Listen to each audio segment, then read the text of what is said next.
O texto de Atos, capítulo 13, versos de 1 a 5, ele nos ajuda a entender alguns princípios para aquilo que nós estamos trabalhando com vocês acerca da eleição de oficiais, de liderança, de presbíteros na igreja e de diáconos.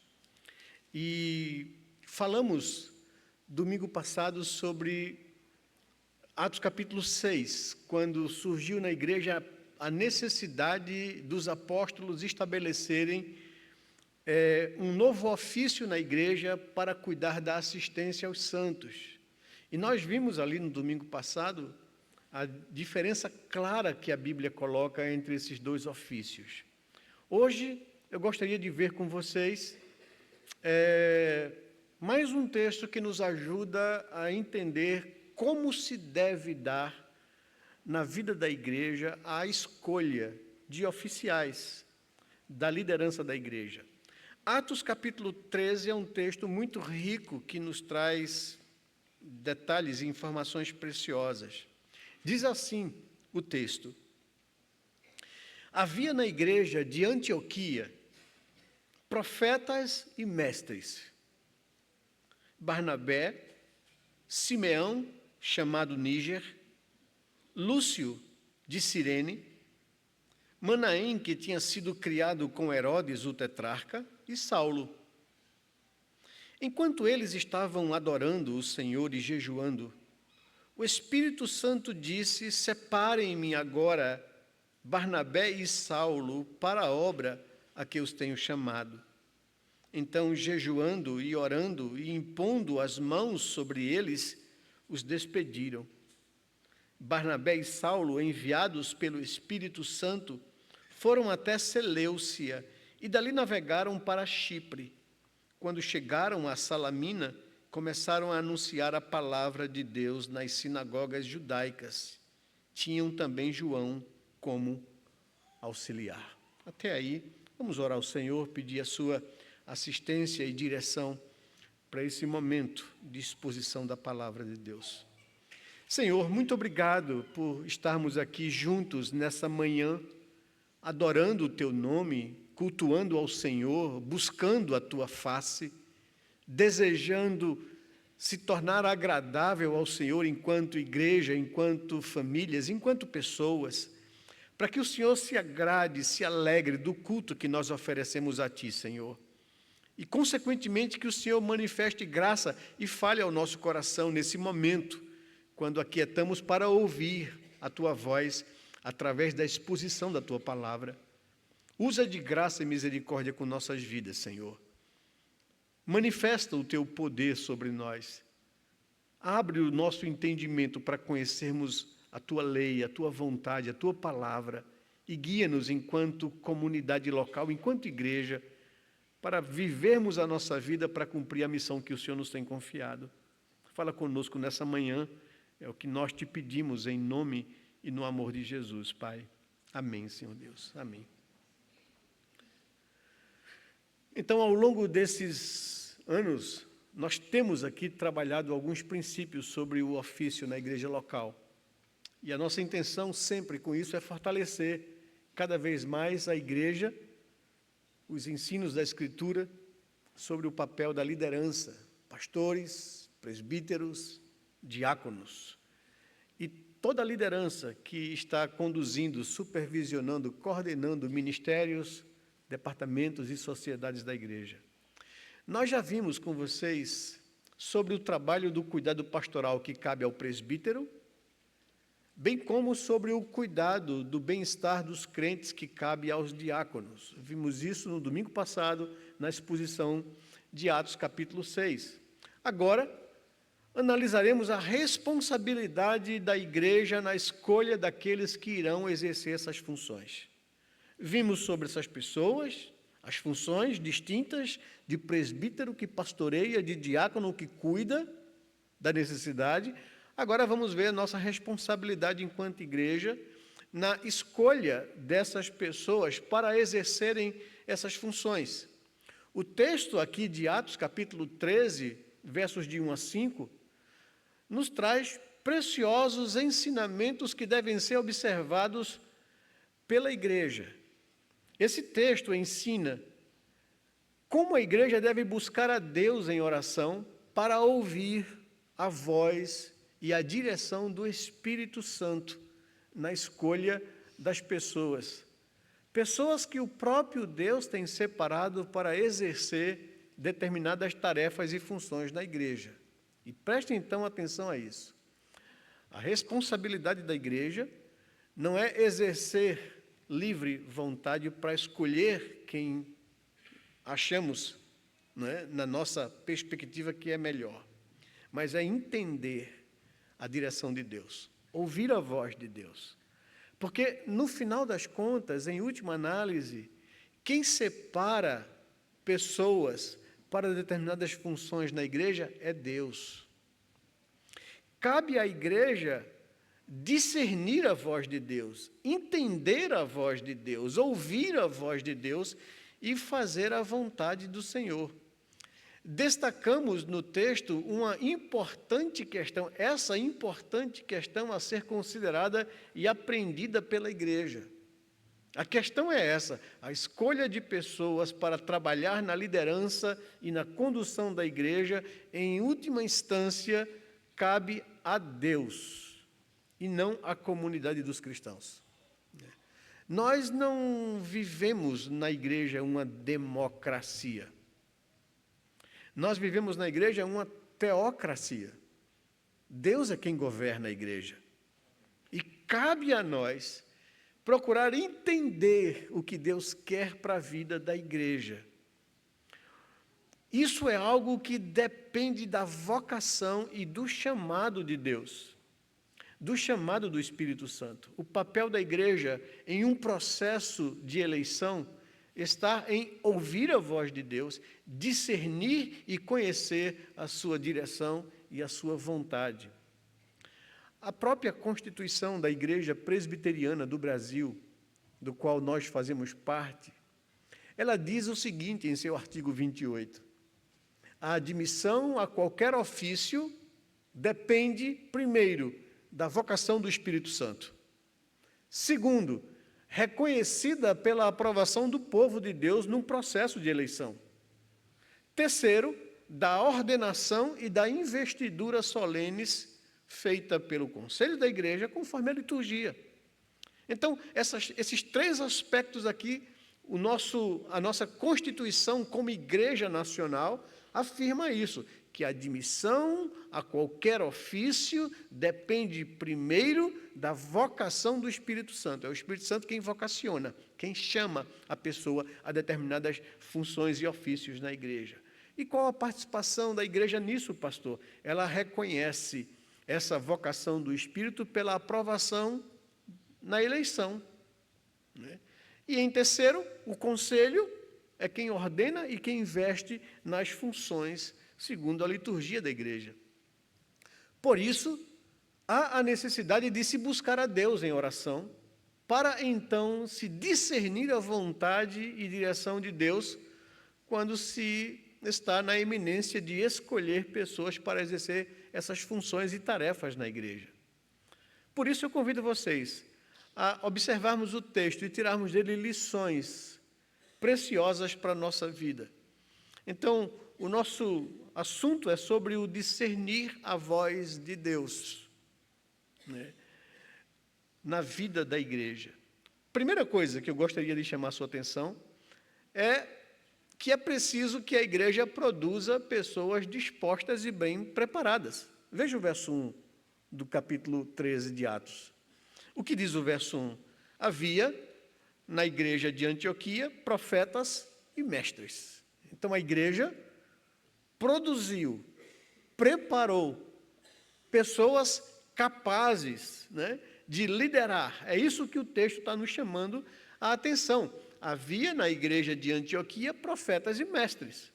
Observamos que quando o Espírito Santo de Deus despertou a igreja ali em Antioquia para realizar a obra de levar as boas novas ao mundo, e essa era a intenção da igreja, a igreja estava se preparando para cumprir Mateus capítulo 28.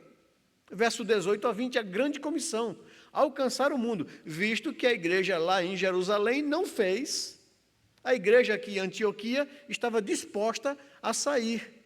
E para isso, ela precisava ter pessoas capazes, dispostas, bem preparadas para a tarefa que Deus estava chamando. Então, o texto começa dizendo, Lucas, o escritor, começa dizendo que havia ali na igreja de Antioquia profetas e mestres, pessoas preparadas para a obra que o Espírito estava incomodando a igreja. Lucas relaciona 5 nomes apresentados pela igreja. Barnabé, pastor da igreja, o pastor principal, o efetivo ali da igreja. Simeão, conhecido por Níger. Lúcio, de Cirene, na ilha de Cirene. Manaém, criado com Herodes o tetrarca. E Saulo, aquele jovem, inquieto que Barnabé foi buscar para ensiná-lo a ser pastor. Esses 5 nomes apresentados eram de pessoas qualificadas, dispostas para realizarem aquele serviço, aquela obra. A igreja estava apresentando a Deus em oração as pessoas que eles haviam preparados e estavam dispostos a sair pelo mundo para anunciar a Cristo. Uma igreja saudável e espiritualmente madura produz e prepara bons líderes dispostos e capazes para o serviço do reino de Deus. Então, essa é a primeira coisa que a gente tira do texto, que o texto destaca para a gente. É preciso que a igreja produza pessoas dispostas e bem preparadas. Mas, em segundo lugar, nós observamos também no texto que é preciso que a igreja esteja em comunhão e em harmonia com Deus para entender a sua vontade, para ouvir a sua voz. A igreja precisa estar em sintonia com Deus. Vemos que a igreja em Antioquia se mantinha em culto. O verso 2 diz isso. Olhem para o verso 2 comigo aqui. Enquanto eles estavam adorando o Senhor e jejuando, o Espírito Santo disse, falou, manifestou à igreja a sua vontade. E eles estavam buscando entender a voz de Deus, estavam ali adorando ao Senhor em culto, estavam ali orando a Deus, especificamente para entender a sua vontade, estavam ali jejuando por esse assunto. Quem, Senhor, desses homens que nós estamos te apresentando, o Senhor tem chamado para essa obra? Essa era a questão levantada diante de Deus pela igreja. E toda a igreja, juntamente com esses homens, profetas e mestres, estavam se dispondo diante de Deus para ouvir a sua voz. É isso que o texto está nos mostrando. Isso mostra que a questão não era de capacidade pessoal ou de espiritualidade das 5 pessoas. Quem deles é mais capaz, ou quem deles é o mais espiritual? Não se trata disso. Todos eles eram capazes, todos eles eram maduros, todos eles eram qualificados, todos eles estavam dispostos a ir. Mas a questão é, quem, Senhor, tu tens chamados para esse serviço? Essa era a questão. Não se trata de capacidade, se trata de vocação, de chamado. De saber quem é que Deus está chamando para realizar aquela determinada tarefa. Essa é a questão. A igreja teria que ouvir a voz de Deus, perceber sua direção, discernir a sua vontade. Essa é a responsabilidade de uma igreja. Tentar estar em sintonia com Deus para ouvir a sua voz e obedecer à sua direção e vontade. Isso nos leva a uma importante questão: o que é necessário para discernir a vontade ou a direção de Deus nesse particular?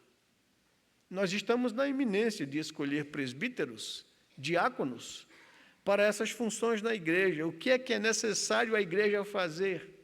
O texto nos diz, e eles, tanto a comunidade quanto os profetas e mestres, estavam adorando ao Senhor, servindo ao Senhor e jejuando. Na tradução ARA, que vocês têm atualizada, aparece a palavra "e servindo ao Senhor". Na tradução NAA, que é a nova atualizada, adorando o Senhor, né? A expressão traduzida em português para servir ou para adorar é exatamente a palavra adorador, leitorgonton, palavra grega, né? Que nos é familiar aos ouvidos, né? A nossa palavra liturgia vem dessa origem, leitorgontos, do grego, né?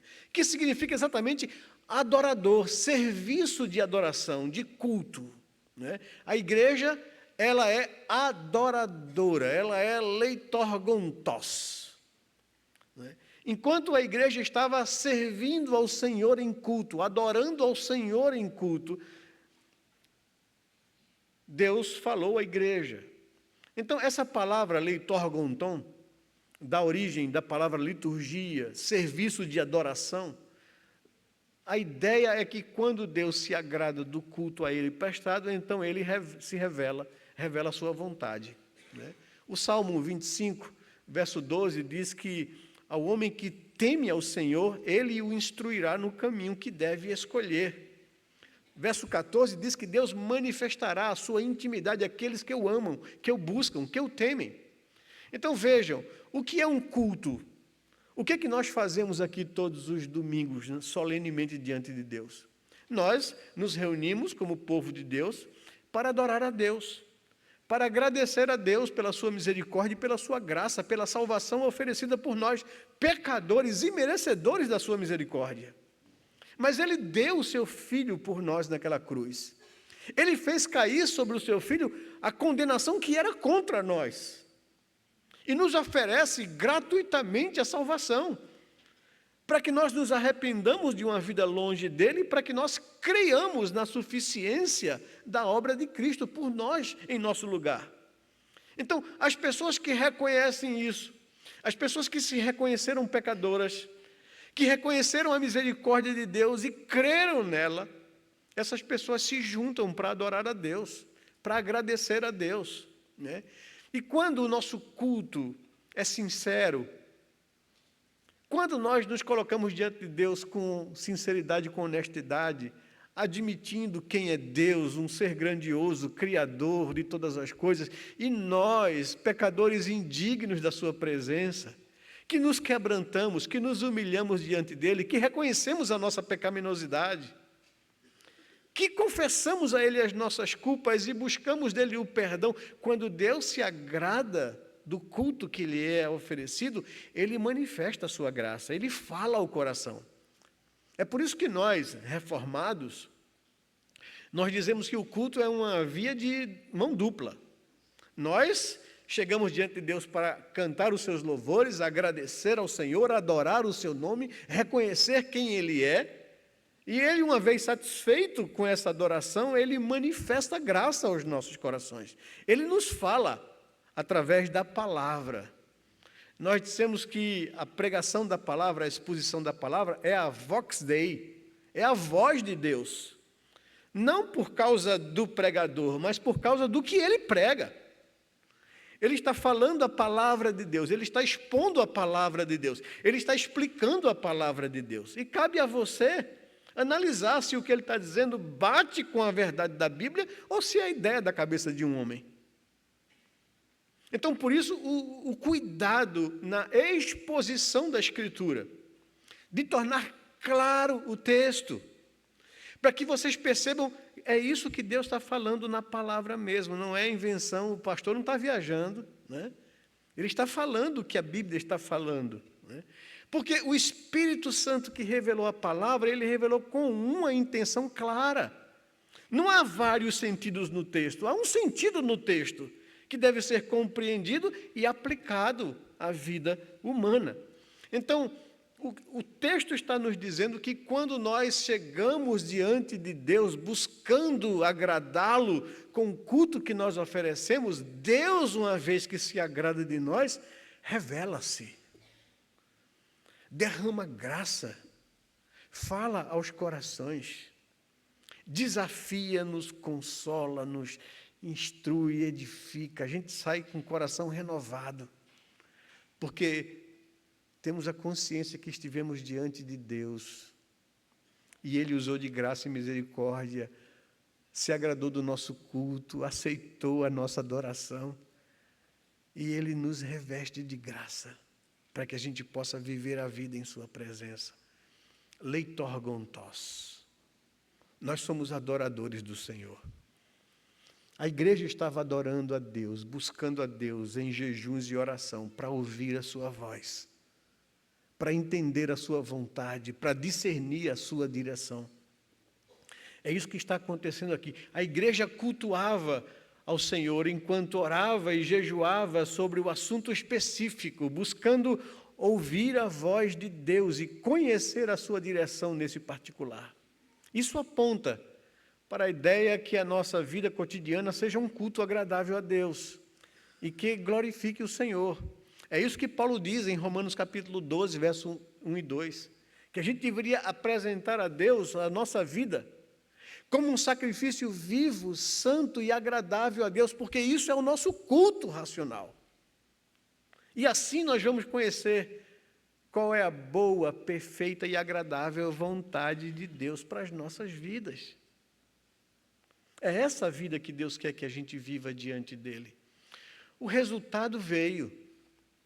O Espírito Santo falou, dirigiu a igreja a ter plena convicção de sua direção e vontade.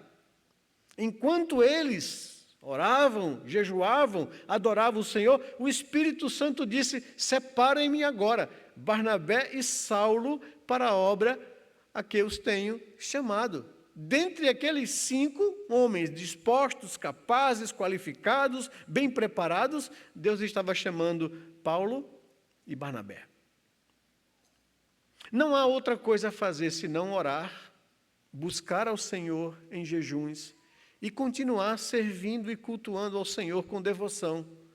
Ele mostrará a sua vontade, é isso que a igreja tem que fazer. Por isso que a gente diz, olha, gente, a gente tem que perceber as pessoas que têm dons e vocação para determinadas áreas de pastoreio e de serviço.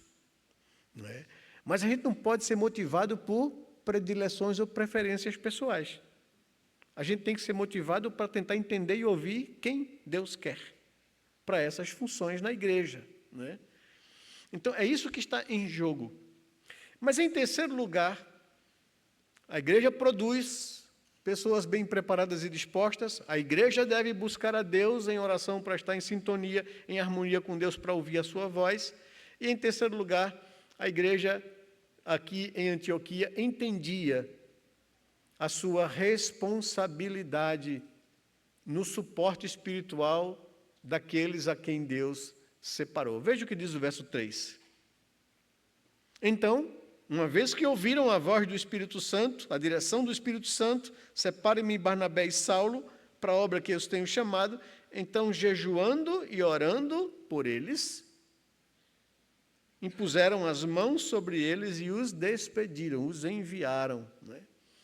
Após estar consciente da vontade do Senhor e de ter escolhido as pessoas que o Senhor havia apontado, antes de comissioná-los, antes de enviá-los, a igreja promoveu um momento de intercessão por aqueles que foram separados para a obra de Deus.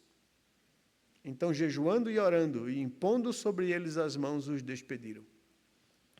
A imposição de mãos demonstra que a igreja estava comissionando-os e lhes outorgando sua autoridade para que, em nome da igreja, pregassem o evangelho da graça de Deus. Vemos que a igreja tem a responsabilidade e o compromisso de não só escolher aqueles a quem Deus separou, mas também de orar por eles e suportá-los em sua tarefa de conduzir a obra de Deus. A igreja tem responsabilidade para discernir a voz de Deus e escolher as pessoas que Deus tem separado e vocacionado, mas a igreja tem responsabilidade de orar, suportar em oração aqueles que Deus separou para determinadas obras, porque nenhum homem é suficiente. Ele precisa do suporte espiritual, ele precisa da oração da igreja para fazer a obra que o Senhor levantou. Mas Em quarto lugar, há ainda algo que precisa ser dito aqui. Há o risco e responsabilidade de se tomar decisões não orientadas por Deus. Eu sou pastor há 36 anos. Já passei por várias igrejas. E quando a igreja nomeia, escolhe, elege uma liderança que não foi separada por Deus, que não está madura para o cargo, ou que não tem qualificação e capacidade, quem sofre é a igreja. E quem sofre é pastor. Porque, geralmente, no caso de conselhos de presbíteros, quando esses homens não têm a maturidade e a consciência correta, eles querem mandar um pastor. E querem que a vontade deles seja feita, eles dão carteiradas. Já passei por muitas igrejas e já sofri muito para tentar levar esses homens que deveriam ser maduros e líderes da igreja à maturidade. Então, há aqui uma responsabilidade muito séria por parte da igreja, de não correr o risco de escolher pessoas que Deus não chamou nem está pronto para aquele momento. Entre outros detalhes que o texto nos traz, há um que precisa ser observado e destacado. Não poderíamos encerrar sem observarmos esse detalhe pontuado pelo autor. No que parece, Barnabé e Saulo fizeram algo que não havia sido dirigido pelo Espírito Santo. Eles levaram consigo alguém que não havia sido sequer elencado pela igreja, muito menos separado pelo Espírito Santo para aquela obra. Veja o que diz a última frase do verso 5. Parece que é uma nota de rodapé, uma nota de observação do autor, do narrador Lucas. Diz: tinham também João como auxiliar. O Espírito Santo, depois de muita oração, jejuns pela igreja, manifestou a vontade dele separando Barnabé e Saulo. Barnabé e Saulo, a igreja orou por eles, impôs as mãos sobre eles, os enviaram, eles saíram, diz o verso 4, enviados pelo Espírito Santo, foram a Seleucia, uma cidade próxima e portuária. Dali pegaram um barco, um navio, e navegaram para a ilha de Chipre. E quando chegaram na ilha de Chipre, a cidade de Salamina, começaram a anunciar a palavra de Deus nas sinagogas judaicas. Essa é a narrativa do historiador Lucas, mas ele observa uma coisa lá no final. Tinham também João como auxiliar. E qual é o problema disso, pastor? Aí a gente vai ver o que aconteceu, como um apêndice, né? Não está nesse verso 5, está mais tarde, mas eu vou destacar para vocês porque isso é muito importante para a vida da igreja.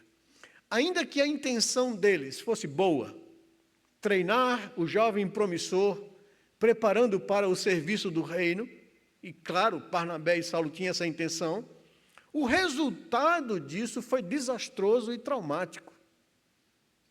Aquele jovem promissor não aguentou as pressões do ministério. E ninguém aguenta se não for chamado, porque esse é o problema em jogo. Olha, conduzir, liderar a igreja de Deus, a qual ele comprou com o seu próprio sangue, é uma coisa de muito peso e muita responsabilidade. Se Deus não te chamou para isso, não se meta nisso, porque você não vai aguentar o tranco. Você lida com problemas e com situações que, se você não tiver estrutura espiritual dada por Deus, você não vai aguentar. Olha, não é à toa que muitos pastores entram em burnout e se estressam, né? Não é também de se assustar que às vezes a gente ouve falar que um pastor cometeu uma loucura e tirou a sua vida. É pesado, gente. Não é tão simples ou fácil como parece. O que aconteceu ali foi algo desastroso. Aquele jovem promissor não aguentou a pressão do ministério. Veja o que diz o verso 13, do mesmo capítulo 13. Diz lá que João, porém, apartando-se deles, voltou para Jerusalém, né? Versículo 13, navegando de Pafos, Paulo e seus companheiros viajaram a Perge e a Panfilha. João, porém, deixando-os, voltou para Jerusalém. O jovem abandonou a missão, né? E ele nem voltou para Antioquia, que fica lá na Síria. Ele foi para Jerusalém, direto para a casa da mamãe. Veja o capítulo 12, verso 12, aí que você vai ver para onde ele foi, né? Ao se dar conta disso, Pedro resolveu ir à casa de Maria. Quem é Maria? Mãe de João, também chamado Marcos, onde muitas pessoas estavam congregadas e oravam. Esse moço que estava lá em Antioquia, trabalhando, né, era esse Marcos, João Marcos, filho de Maria, lá em Jerusalém. E por causa que ele era um menino bom, promissor, né, bem... Paulo e Barnabé levaram ele na viagem, mas o jovem não aguentou a pressão, ele não foi chamado, não foi separado pelo Espírito Santo, não estava pronto. E aí ele traumatizou, não aguentou a pressão, foi embora e nem foi para a igreja de Antioquia, foi direto para o colo da mãe. De vez em quando a gente também quer colo, quando a coisa está pressionada, né? João Marcos foi embora. Eu imagino o trauma na cabeça desse jovem. E aqui vai o último ponto para a gente encerrar. A igreja tem responsabilidade em recuperar as pessoas feridas. Aqui eu trago um apêndice para que a gente possa entender como a igreja de Antioquia e Barnabé fizeram com aquele jovem que passou por esse trauma, que foi embora para a casa da mãe, que nem mais ficou na igreja atuando e trabalhando. Veja o capítulo 15, passe um pouquinho aí. O capítulo 15, verso 36 ao verso 41. Nos fala que o tempo passou e anos depois, Paulo e Barnabé resolveram voltar à região e visitar as igrejas fundadas naquela primeira viagem missionária. Veja o que diz o verso 36 de Atos 15. Diz lá que alguns dias depois, isso conta a história todinho, a viagem durou 2 anos ou foram 3 anos, eles fundaram igrejas na ilha de Chipre, eles fundaram a igreja na Baixo Galácia, né, Listra, Icônio, Derbe, várias igrejas surgiram. Antioquia da Psídia, uma outra cidade naquela região da Baixo Galácia, região da primeira viagem missionária, voltaram, prestaram contas à igreja de Antioquia de como Deus fez, das maravilhas de Deus, de como o evangelho alcançou muitas vidas no mundo gentílico, no mundo romano.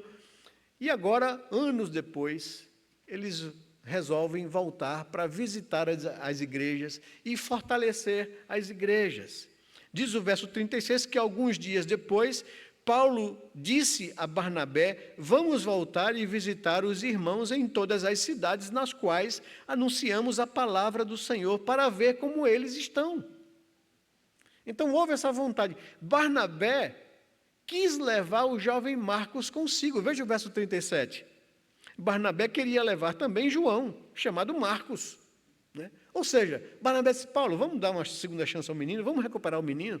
Ele passou por um trauma muito forte, uma decepção muito grande. Ele deu para trás, ele desistiu. Isso faz mal. Ele começou alguma coisa que ele não conseguiu terminar. A gente precisa recuperar a moral desse menino, para que ele possa vir a ser um obreiro na mão de Deus. Vamos levar. E vejam qual foi a reação de Paulo. Paulo não achava justo, não concordava em levar aquele moço que havia dado para trás. Verso 38, está aí na sequência.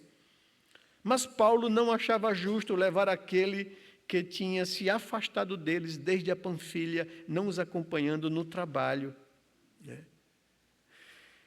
Eita, e o resultado foi feio, né? O assunto causou uma crise e um desentendimento tão sério que resultou num rompimento entre Paulo e Barnabé, naquele momento. Barnabé levou Marcos consigo e foram visitar as igrejas da ilha de Chipre. Paulo escolheu Silas e foram por terra pela Síria e pela Cilícia, regiões da Baixo Galácia, versos 40 a 41. Veja, pastor, líderes de igreja também se desentendem. Barnabé e Paulo se desentenderam. Barnabé queria recuperar o jovem João Marcos. Paulo não achava justo isso. Não. Para Paulo, ele já queimou o filme, desiste desse rapaz, ele é um frouxo, né? Não tem futuro, né? Não tem jeito para isso aí é mole, não aguenta o tranco e as pressões, né? Essa era a postura de Paulo. O velho pastor Barnabé, o homem que foi mentor de Paulo, que pegou Paulo quando ninguém queria, quando todos os apóstolos estavam rejeitando ele porque ele foi perseguidor da igreja, Barnabé foi lá, acolheu Paulo, trouxe Paulo para o convívio da igreja. Quando esse jovem Paulo, precipitado, fez besteira, fez confusão lá em Jerusalém, pregando a Jesus, e o pessoal queria matá-lo, levaram ele para a cidade dele, de Tarso. Quando Barnabé foi a Antioquia pastorear aquela igreja, ele foi buscar esse jovem lá e ensinar esse jovem a ser pastor. Agora esse jovem estava com a goga cheia, se achando o cara, brigando com o pastor efetivo da igreja, Barnabé. Peitando Barnabé, dizendo, não, vamos levar não. Que negócio é esse? Né? E Barnabé disse, tá bom, Paulo, você não vai, não quer ir não? Tá bom, eu fico com João Marcos. Eu vou para Chipre, rever as igrejas de lá, fortalecer as igrejas, você escolhe quem você quiser e vai então para Baixo Galácia. E Paulo escolheu Silas e foi para Baixo Galácia. Veja o que diz os versos 39 em diante. Houve tal desavença entre eles que vieram a separar-se. Então Barnabé, levando consigo Marcos, navegou para Chipre, mas Paulo, tendo escolhido Silas, partiu encomendado pelos irmãos à graça do Senhor. E passou pela Síria e Cilícia, fortalecendo as igrejas. O assunto causou todo esse trauma. Por quê? Por uma precipitação. Por terem levado aquele jovem que não havia sido nem elencado pela igreja entre os 5, para colocarem diante de Deus em oração. Tempos depois, observamos um Paulo mais maduro e maleável, que reconheceu o trabalho de Barnabé e o valor daquele moço, João Marcos. Ele fez parte da equipe de Paulo, depois, mais tarde. Né? Colossenses capítulo 4, verso 10, se você abrir lá, você vai encontrar na carta de Paulo aos Colossenses, você vai encontrar da boca de Paulo, da mão de Paulo que escreveu essa carta, uma citação a João Marcos. Veja o que diz o verso 10, ele está recomendando e dando saudações aqui no final da carta, e ele diz, Aristarco, que está preso comigo, manda saudações, e também Marcos manda saudações. Marcos estava lá em Roma com ele, né? E também Marcos, primo de Barnabé. A respeito dele, vocês já receberam instruções, se ele for até aí, recebam-no bem. Olha aí, né? Não queria o jovem agora está servindo a ele na sua prisão em Roma. Né? Hein, Paulo? Mas a gente observa o reconhecimento de Paulo, principalmente no final de sua jornada, no final da sua vida, quando ele escreve a Timóteo a sua última carta. Segunda carta de Paulo a Timóteo, a última carta de Paulo antes de ser executado. Sabia que estava pronto para morrer. Sabia que já havia sido condenado por Roma. Iria ser executado. E ele escreve a última carta, uma carta cheia de sentimentos. A gente vê um Paulo sentimental naquela última hora da sua vida. Ele escreve a Timóteo, próximo da sua execução. Ele pede que lhe tragam os amigos leais para junto dele naquele momento final. Entre esses poucos amigos estão Lucas, Timóteo e João Marcos. Que coisa interessante, né? Na hora que a gente está doente, no leito da cama, prestes a morrer, a gente quer junto a gente as pessoas que a gente mais tem apreço, né? Naquele momento final. E naquele momento final, Paulo está dizendo, escrevendo a Timóteo, Timóteo, vem ter comigo depressa, porque o momento da minha partida é chegado. Traga algumas coisas que eu esqueci quando fui preso lá em Troade, minha capa. Estou numa prisão, numa masmorra subterrânea, muito frio e úmido. O inverno está chegando. Vem, traga os meus pergaminhos e livros para eu poder me deliciar um pouquinho nesses últimos momentos da minha vida. E traga os amigos. Veja o que diz o texto, que coisa bonita, 2 Timóteo capítulo 4, versículo 11. Essa esse pedido último de Paulo. Diz lá o verso 11, ele está dizendo aqui que todos me abandonaram, fiquei sozinho na minha primeira audiência com o imperador. Mas Deus não me abandonou, Ele foi comigo. E ele disse, somente Lucas está comigo, o médico amado, o companheiro de Paulo. Encontre Marcos, olha que coisa, e traga-o junto com você, pois me é útil para o ministério. Né? Que coisa. Um jovem que foi rejeitado por Paulo agora se torna um dos amigos mais leais dele. Né? Somente Lucas está comigo, encontre Marcos e traga-o junto com você, pois me é muito útil ao ministério. Amados, a que conclusões nós podemos chegar diante da exposição desse texto da palavra de Deus? Que aplicações práticas podemos trazer para a nossa vida enquanto igreja? E eu queria aqui destacar 6 aplicações. Primeiro, é preciso ter pessoas qualificadas para exercerem as tarefas que o Senhor nos chama a realizar. Isso demonstra o nível de saúde espiritual de uma igreja local. Uma igreja saudável produz gente preparada para servir ao reino. Então, precisamos ser uma igreja assim, que prepara a gente para servir a Cristo. Segundo lugar, é urgente entender que é Deus quem vocaciona, é Deus quem separa, e é Deus quem chama as pessoas para se envolverem nas funções e nas atividades que Ele mesmo quer que sejam realizadas. Depende de Deus. Em terceiro, e aqui vai uma aplicação prática para as nossas vidas enquanto igreja, ao indicar ou ao escolher pessoas para determinadas tarefas, devemos evitar fazê-lo por predileções, por amizades, por indicações de outros, por interesses pessoais e partidários, ou por quaisquer outros motivos que não a direção do Senhor. Isso é muito sério. A gente não pode ser leviano e irresponsável nisso. Isso tem que ser feito debaixo de oração, com muita, na indicação de nomes. Senhor, quem o Senhor tem separado para essas obras? Quem eu vejo que tem os dons, a qualificação para determinados serviços na igreja? Isso tem que ser feito debaixo de oração, tanto a indicação quanto a escolha na eleição. Quarto, para isso é preciso buscar a face do Senhor em culto, em oração e em jejuns, rogando que Ele revele e faça a sua vontade, não a nossa. Quinto, é preciso ter cuidado para não colocar sobre alguém um peso que ele não possa carregar, pois podemos frustrar a vida de um irmão que tem potencial, mas que ainda não está pronto, ou que não tenha sido separado pelo Espírito para aquela função, pelo menos naquele momento. Só um detalhe que escapou, né, de eu dizer. João Marcos foi quem escreveu o primeiro evangelho, o evangelho de Marcos, que está na Bíblia. É esse jovem aqui que Paulo descartou. E que Barnabé disse, não, que é isso? Chama o menino, né? Eu vou gastar tempo com ele. E em último lugar, é preciso confiar na vontade de Deus, bem como na sua direção.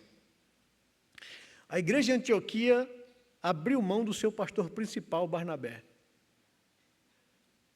Isso é um exemplo, né, que cai o queixo.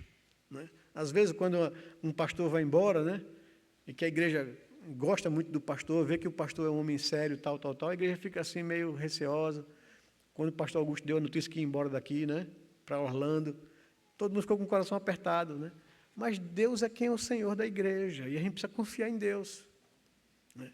A nossa confiança não pode estar no pastor Augusto, não pode estar no pastor Cláudio, não pode estar aqui, está em Deus. Imagina a igreja orando ao Senhor, buscando a Deus, e Deus diz, eu quero o pastor principal de vocês para a obra que eu quero realizar. E a igreja ali confiou em Deus. Abriu mão do seu pastor principal, Barnabé, Ela sabia e confiava que Deus tinha o melhor para o avanço do reino de Deus. Irmãos, se nós observarmos esses princípios da palavra de Deus, seguramente a gente vai tomar decisões acertadas, discernindo a voz de Deus, buscando a Deus em oração. Meu desejo e oração com a exposição desse texto é que a igreja cresça nesse particular, amadureça a sua visão, né?